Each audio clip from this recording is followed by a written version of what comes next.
Shalom, selamat bertemu kembali di acara kita pada pagi hari ini. Saya percaya setiap kita diberkati dengan firman Tuhan. Dengan tema, jangan tawar hati. Saya berdoa setiap saudara jangan pernah tawar hati. Apapun kesulitan pernikahanmu, ya keluarga-keluargaku, kesulitan dalam pernikahanmu karena engkau menikah dengan suami yang sulit. Engkau ada juga yang menikah dengan suami yang sulit. Engkau menikah dengan pasangan yang sulit. Saudara, jangan menyerah, jangan tawar hati. Mungkin engkau sedang terbaring sakit di rumah sakit, atau mungkin di ICU, atau di ruangan, atau di rumah. Apapun yang membuat saudara sedang mengalami tekanan, tantangan. Pesan saya, jangan tawar hati. Jangan takut. Tuhan pasti akan menyertai saudara kalau saudara datang kepada Tuhan. Ingat saudara, kalau saudara disertai Tuhan, apapun masalah saudara di tahun 2025 ini, percaya Tuhan memberikan kemenangan. Satu syaratnya, tetap beriman kepada Tuhan.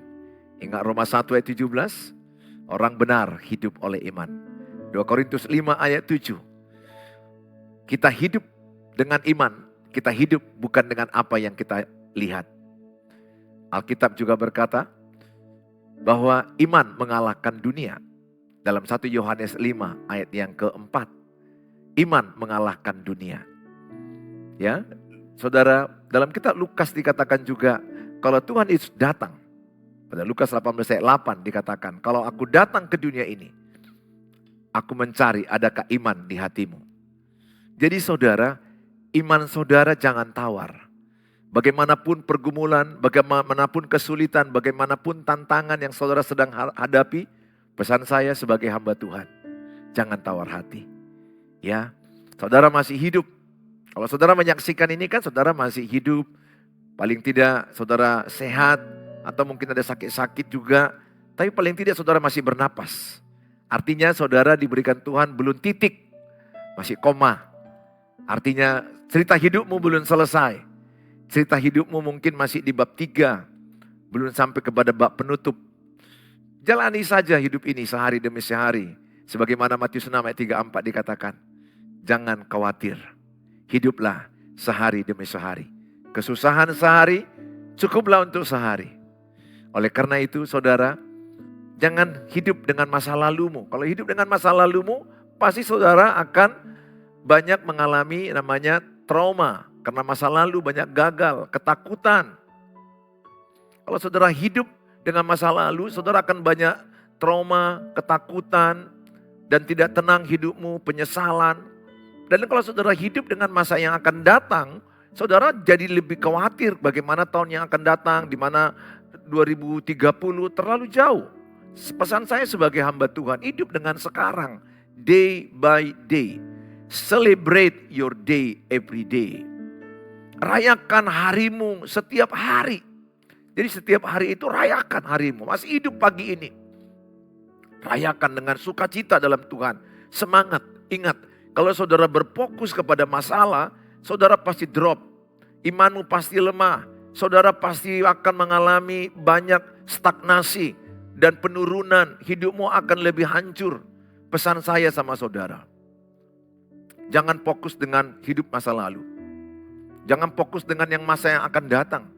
Fokus aja hari ini. Saya begitu orangnya. Saya hidup sehari demi sehari. Kalau hari ini tanggal 11, saya tadi pagi bangun, saya berdoa, saya baca Alkitab, saya melayani Tuhan lewat menara doa ini. Nanti lagi saya ada khotbah, ada pelayanan. Saudara, saya nikmati detik demi detik hidup saya. Waktu demi waktu.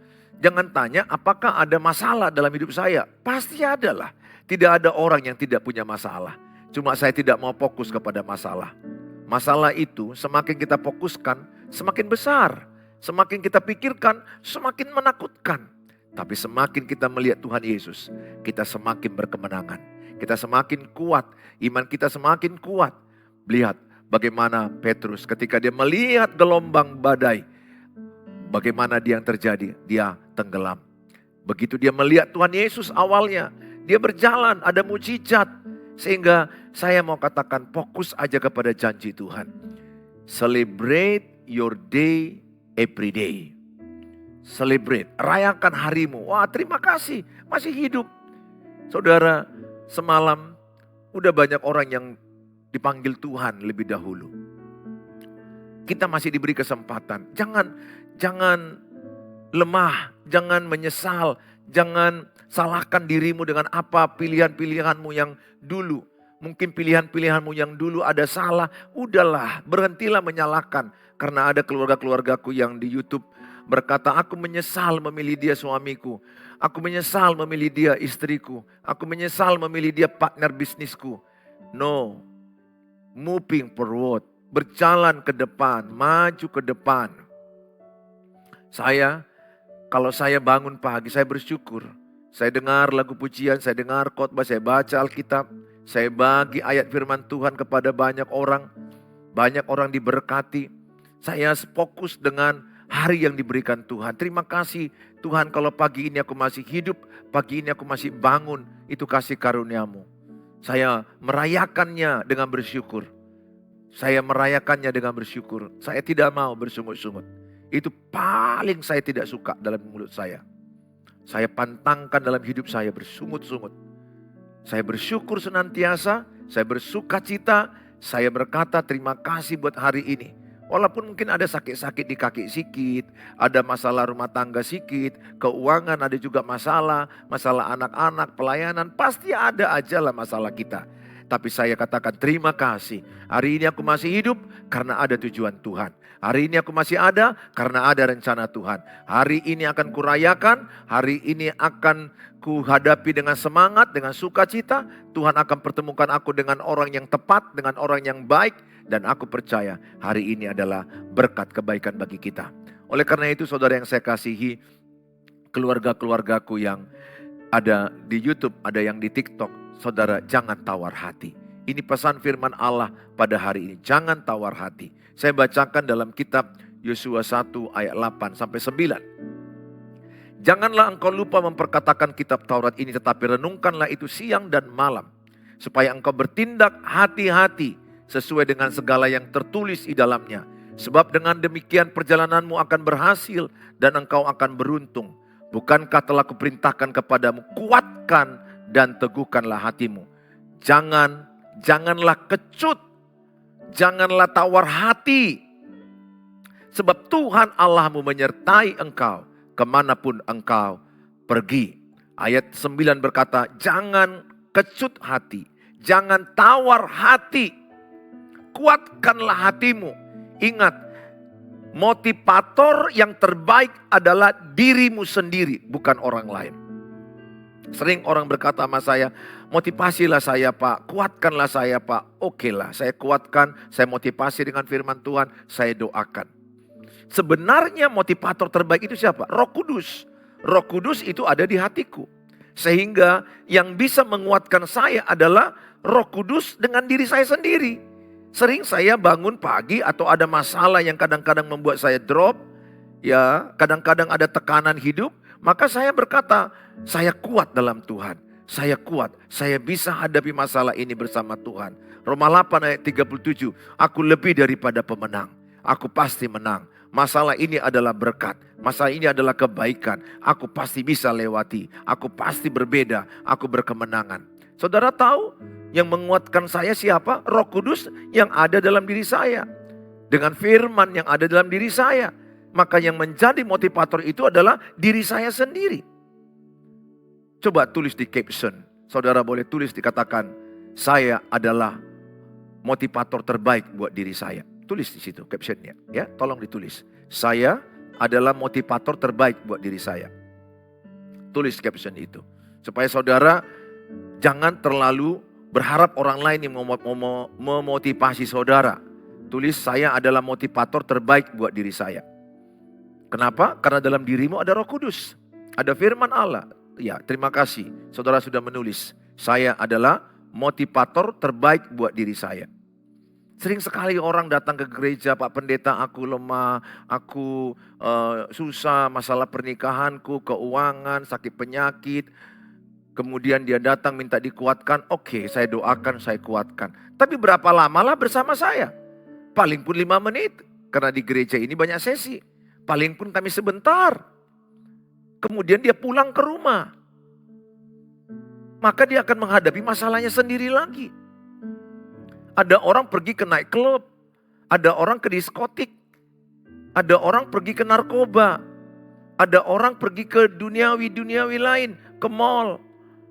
Dia berharap bisa termotivasi. Saudara, sebentar itu, saudara pergi ke night club, saudara pergi diskotik, habis alkoholnya, pulang ke rumah balik lagi engkau lemah, balik lagi kau drop. Ingat, Amsal 18 ayat 14. Tulis itu, Amsal 18 ayat 14. Selagi ada semangat, semua penderitaan bisa kulalui. Ya, saudaraku yang di YouTube tulis, selagi saya semangat, semua penderitaan bisa kulalui. Ya, itu Amsal 18 ayat 14. Tulis, selagi saya semangat, semua penderitaan bisa saya lalui. Saudara, ya terima kasih saudara sudah menulisnya. Amsal 18 ayat 14. Saudara, selagi saudara semangat, semua masalah apapun. Maka saya begini orangnya. Kalau saya melihat orang punya masalah, kemudian dia ngomong sama saya masih ada semangat, masih ada iman di hatinya. Saya melihat selesai itu masalah. Nggak ada selesai, tinggal sabar aja dia menghadapinya. Pasti selesai. Yang membuat masalahnya runyam, membuat masalahmu rumit, membuat masalah hidupmu hancur adalah ketika engkau sudah berkata, aku tidak kuat lagi. Nah ini ya, keluargaku yang di YouTube. Kalau engkau berkata, aku tidak kuat lagi Pak. Iblis tangkap itu. Jangan, never say. Jangan pernah berkata, aku tidak kuat lagi.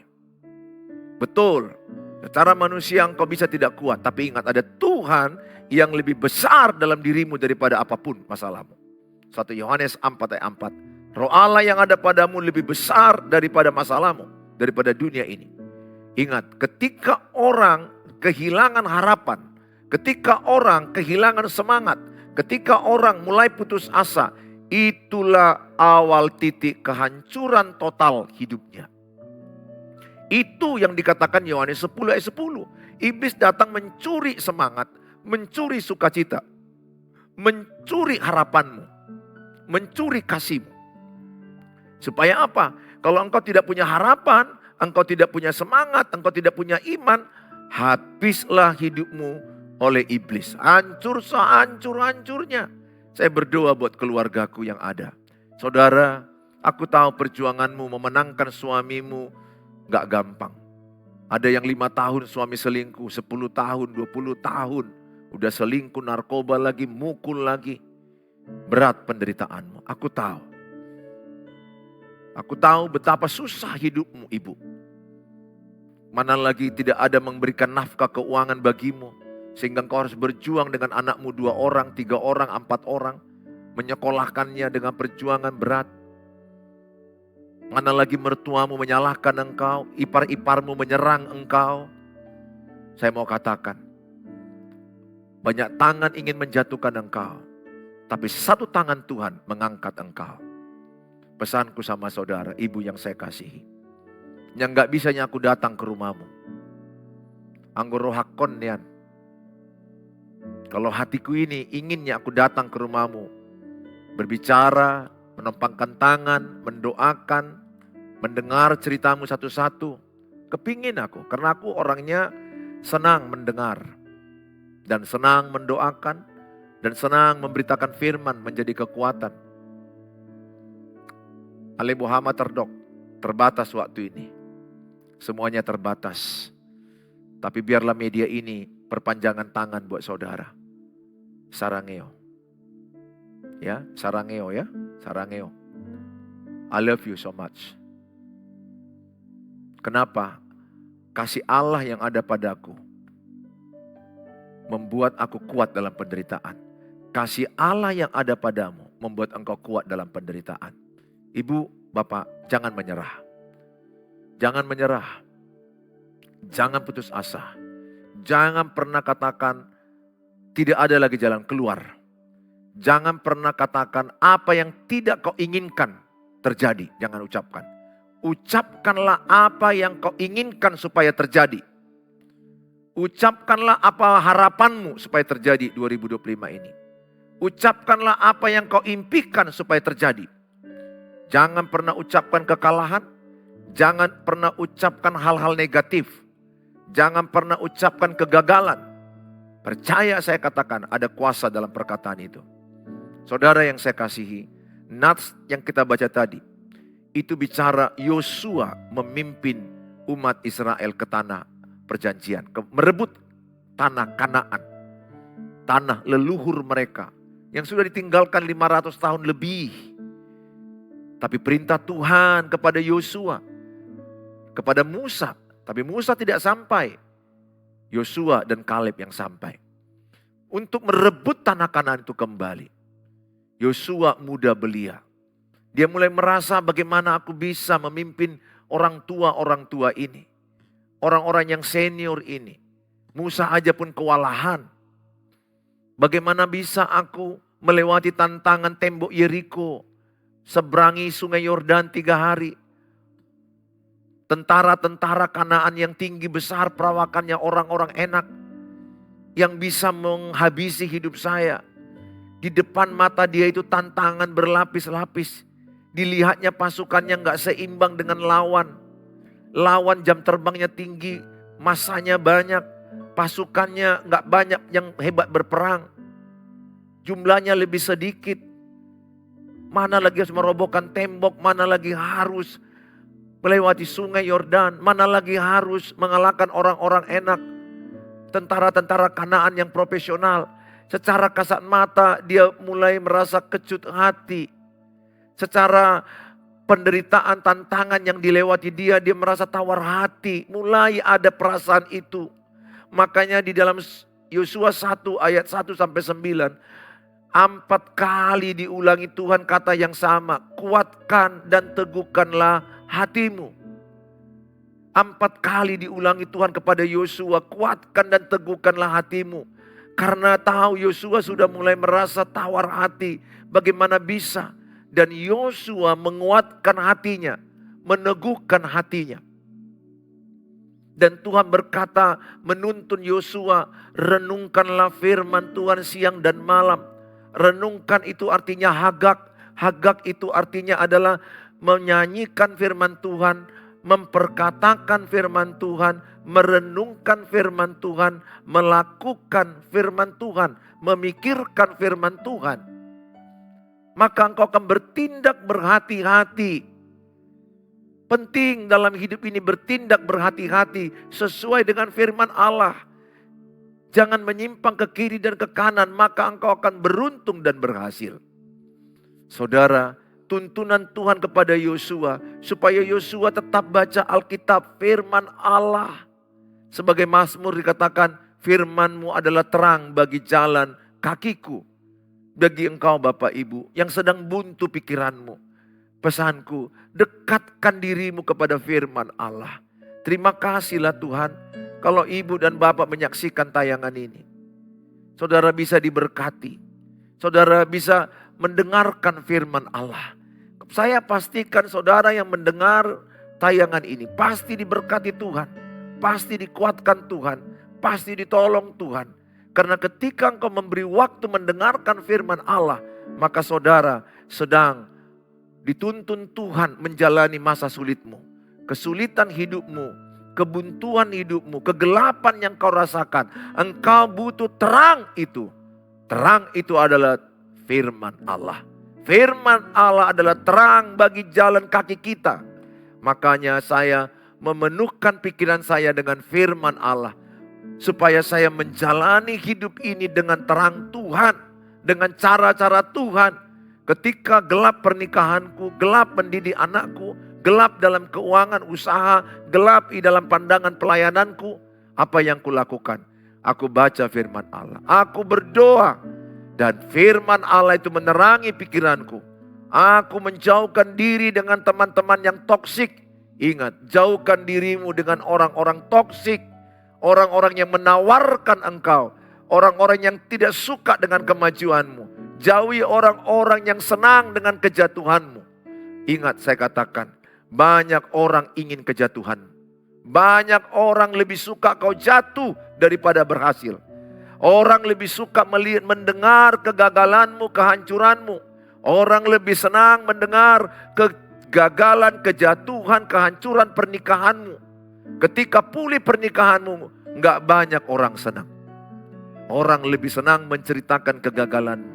Orang lebih senang menceritakan kehancuranmu. Orang lebih senang menceritakan keburukanmu. Percaya saya katakan, itu manusia. Tidak semua, sedikit orang yang tulus padamu. Lebih banyak orang akan senang dengan kegagalanmu, kehancuranmu, kebodohanmu, kesalahanmu, segala hal yang buruk kau lakukan. Mana lagi nanti satu kesalahanmu akan diingat selama-lamanya. Yang baik yang kau lakukan dilupakan. Itulah manusia. Manusia itu cenderung menjatuhkan, melemahkan. Jauhi orang toksik. Jauhi. Saya sangat batasi 2025 ini. Siapa yang mau merapat sama saya, ku seleksi ketat. Ku perhatikan kata-kata dia. Ku amat-amati gerak-gerik dia. Apakah ini orang tulus mengasihi aku? Apakah ini orang yang positif atau orang negatif? Apakah ini orang toksik atau orang yang mensupporting? Apakah ini orang munafik atau orang yang benar, original? Saudara, banyak orang munafik di dunia ini. Yang kelihatan baik di depan tapi jahat di belakang kita. Saudara, lingkaran pergaulanmu jaga baik-baik. Karena itu mempengaruhi hatimu. Jaga baik-baik. Saya sudah hidup 55 tahun. Cukuplah pengalaman itu sudah banyak ku alami. Saya baca Alkitab. Firman Allah itu yang lebih penting bagi saya. Berdoa. Saya perbanyak waktu berdoa. Saya perbanyak waktu baca Alkitab. Saya perbanyak waktu melayani Tuhan. Daripada ngomong dengan orang-orang yang munafik. Daripada ngomong dengan orang-orang toksik yang suka menawarkan hatimu. Tuliskan di situ. Jauhi orang toksik. Tulis di situ. Jauhi orang toksik. Supaya jangan engkau dekat dengan orang yang menawarkan hatimu. Jauhi orang toksik. Tulis. Saudara boleh tulis, jauhi orang toksik. Keluargaku yang di YouTube. Supaya saudara, saya kasih kata-kata penting. Supaya saudara di 2025 ini tandai orang. Mulai eliminasi orang-orang yang toksik dalam lingkaranmu. Tuhan suruh kita mengasihi semua orang. Tapi Tuhan tidak suruh kita bergaul dengan orang bebal. Kitab Amsal katakan jangan bergaul dengan orang bebal supaya engkau jangan bebal. Jangan bergaul dengan pemarah supaya engkau jangan pemarah. Jangan bergaul dengan penggosip supaya engkau jangan penggosip. Tuhan yang menyuruh kita membatasi pergaulan. Batasi pergaulan. Bahkan di gereja. Saya di gereja ini pun saya ucapkan itu. Enggak perlu semua kalian temani yang di gereja ini. Walaupun dia bergereja tapi mulutnya masih toksik. Batasi jarak sama dia. Healthy distancing. Jaga jarak. Berteman dengan orang yang menaikkan imanmu. Menyemangati engkau. Menguatkan engkau. Ingat, kita kadang-kadang kan jujur ya. Udah mulai rasa tawar hati ketika ada masalah sulit. Kemudian saya dekat dengan kawan, ditawarkannya lagi hatiku. Oh ya, kau makin hancur. Kau makin, inilah titik kehancuranmu. Yang satu lagi berkata, oh mana mungkin kau bangkit. Kau pasti kalah. Alah, udahlah memang begini hidup ini sulit. Udahlah hancur aja hidupmu. Ngapain aku duduk dengan mereka? Mana lagi ada orang yang kadang-kadang kulihat pas aku datang gak berani menceritakan keburukanku. Pas aku di belakang diceritain. Ingat, dinding bisa bicara. Tulis di situ, dinding bisa bicara. Apa artinya dinding bisa bicara? Kita bisa tahu apa yang diomongi orang itu kepada kita. Oleh karena saya mau katakan, saya mau ajak semua saudara. Batasi siapa yang berteman samamu. Saya senang ibu bapak berteman dengan saya di sosial media. Thank you, sarangeo. Bukan karena aku ingin terkenal, no. Di hatiku yang terkecil aku tidak ingin terkenal. Tapi aku ingin menjadi berkat bagi saudara. Ibu, bapak berteman dengan saya, 5 menit ketemu saya, semangatmu tambah. Saya tidak sempurna, tapi kupastikan bapak ibu bicara ke saya 5 menit, semangatmu bertambah. Karena ada Tuhan Yesus di hati saya. Saya akan motivasi bagaimana hidupmu semangat. Dan saya tulus mengasihi. Saya tidak pernah minta-minta sama bapak ibu. Tidak, no. Saya paling pantang meminta-minta, bahkan minta-minta gift sekalipun saya tidak ada fokus saya ke situ. Kalau saudara memberi, ya puji Tuhan. Tuhanlah yang menggerakkan hati bapak ibu. Tapi hati kecil saya tidak punya hati yang meminta-minta. Saya mau berteman baik dengan bapak ibu dengan tulus. Karena aku tahu kasih Tuhan itu tulus. Berteman dengan saya di sosial media. Berteman dengan saya langsung ketemu. Yang ada adalah kata-kata penguatan. Akhirnya Yosua menjalankan kehidupan dia. Dan dia kuat. Dan dia sampai ke tanah Kanaan. Dari 12 pengintai, ada 10 yang negatif, ada 2 yang positif. Yosua dan Kaleb. Yosua dan Kaleb berkata, bersama Allah kita hadapi tentara Kanaan. Bersama Allah kita rebut tanah Kanaan. Yang 10 lagi berkata, gak mungkin, gak bisa, tantangan kita berat. Ingat, orang yang selalu melihat masalah, pasti dia akan berkata, gak mungkin. Tapi orang yang selalu melihat janji Tuhan, melihat firman Tuhan, dia akan berkata, bagi Allah tidak ada yang mustahil. Lukas 1 ayat 37. Markus 9 ayat 39, bagi orang percaya, tidak ada yang mustahil bagi orang percaya. Saudara, dalam Markus 11 ayat 23-24, jikalau imanmu tidak goyah, apapun yang kau minta, Tuhan berikan. Jangan pernah imanmu tawar, jangan goyah. Itu Markus 11 ayat 23-24. Bahkan dikatakan, engkau seolah-olah telah menerima apa yang kau doakan itu. Jadi ketika aku berdoa kesembuhan, aku bayangkan aku sembuh. Ketika aku berdoa punya rumah, karena selama ini menyewa, aku bayangkan ada rumah itu. Aku beriman. Dan iman itu akan membawa saya dalam tindakan. Karena iman tanpa perbuatan adalah mati. Apa yang sedang saudara imani 2025 ini? Ada yang beriman sembuh, sehat. Katakan, aku sehat. Aku sembuh, aku kuat. Aku bisa melewati masa sakit ini. Aku sudah lewati itu bertahun-tahun masa sakit. Dan aku sekarang sehat walafiat. Dan aku sadar ini karena Tuhan. Oleh karena itu aku tidak mau main-main lagi dengan sisa hidupku. 1 Petrus 4 ayat 2. Pergunakanlah di sisa waktu hidupmu untuk Tuhan. Bukan lagi untuk dunia. Bukan lagi untuk manusia. Pesanku sama Bapak Ibu. Kuatkan hatimu. Jangan tawar hatimu. Saudara sedang beriman, usahamu naik. Perkatakan usahaku naik, usaha onlineku naik, usaha jualanku di kios, di pajak naik. Engkau sedang lagi mau jual rumah karena kebutuhan uang, dalam nama Yesus, rumah kami ini laku dijual. Engkau sedang berharap ada keturunan, dalam nama Yesus kami punya keturunan. Bayangkan ada anak itu di rumahmu. Imani. Bagian kita mengimani dan percaya dan melakukannya. Bagian Tuhan memberkati kita. Engkau beriman, punya sepeda motor, punya mobil karena kebutuhan. Ingat ya, Tuhan akan berkati karena kebutuhanmu, bukan keinginan. Kalau karena kebutuhanmu, Tuhan pasti tolong. Tapi kalau karena keinginan, Tuhan tidak mau. Bukan karena keinginanmu, tapi karena kebutuhan. Kebutuhanmu apa?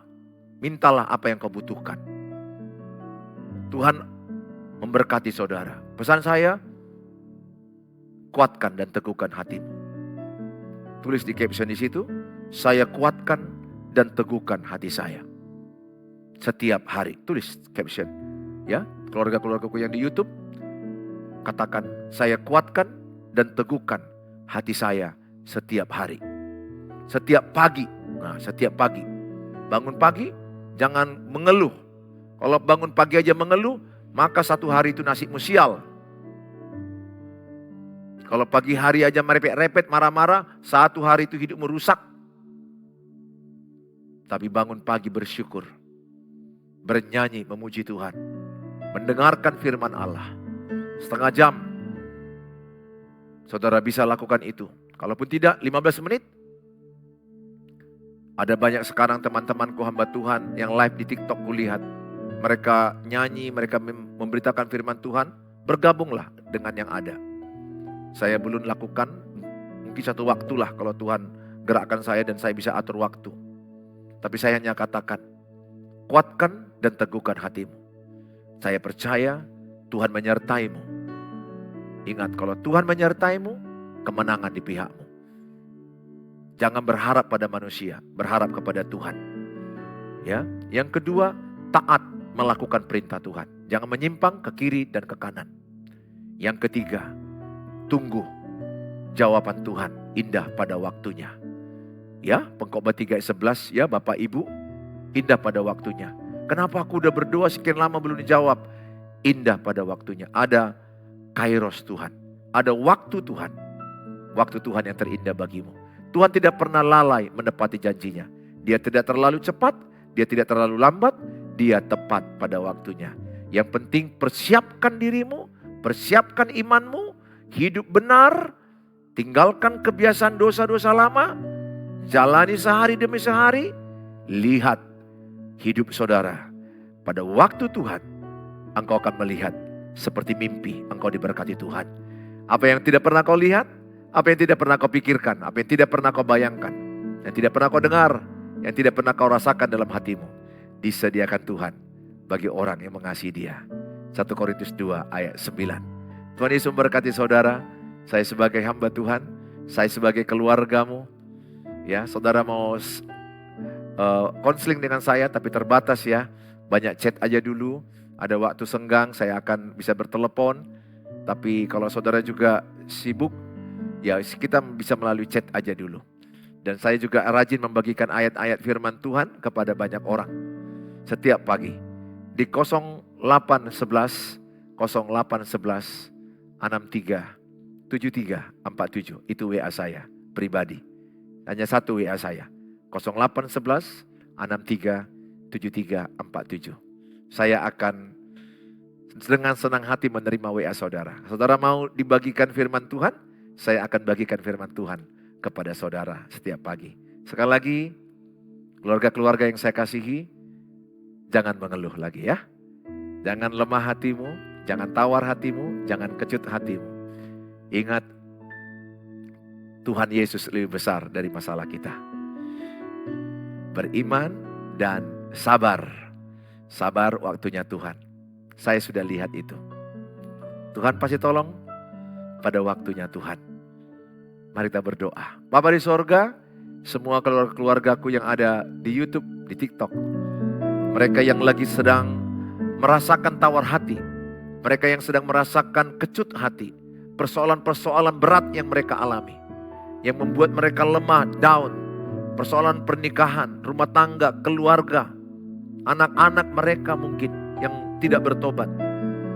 Persoalan keuangan, usaha, pekerjaan yang drop keuangan. Sedikitnya pembeli. Persoalan-persoalan kesehatan mereka, sakit penyakit yang menahun. Yang bertahun-tahun sudah mereka berobat supaya sembuh tapi belum sembuh. Hamba-Mu berdoa dalam nama Yesus. Apapun yang membuat mereka drop saat ini. Apapun yang membuat mereka tawar hati saat ini. Apapun yang membuat mereka kecut hati saat ini. Dalam nama Yesus, mereka kuat dalam nama Yesus. Dalam nama Yesus teguh hatimu. Dalam nama Yesus hatimu kuat. Hatimu teguh. Terima dengan iman kekuatan Tuhan. Terima dengan iman hatimu teguh. Hatimu kuat. Tidak ada kata-kata mengeluh dalam hidupmu. Tidak ada kata-kata menyalahkan. Tidak ada kata-kata menuntut orang lain berubah. Tapi engkau akan berkata bersama dengan Allah, aku cakap menanggung segala perkara.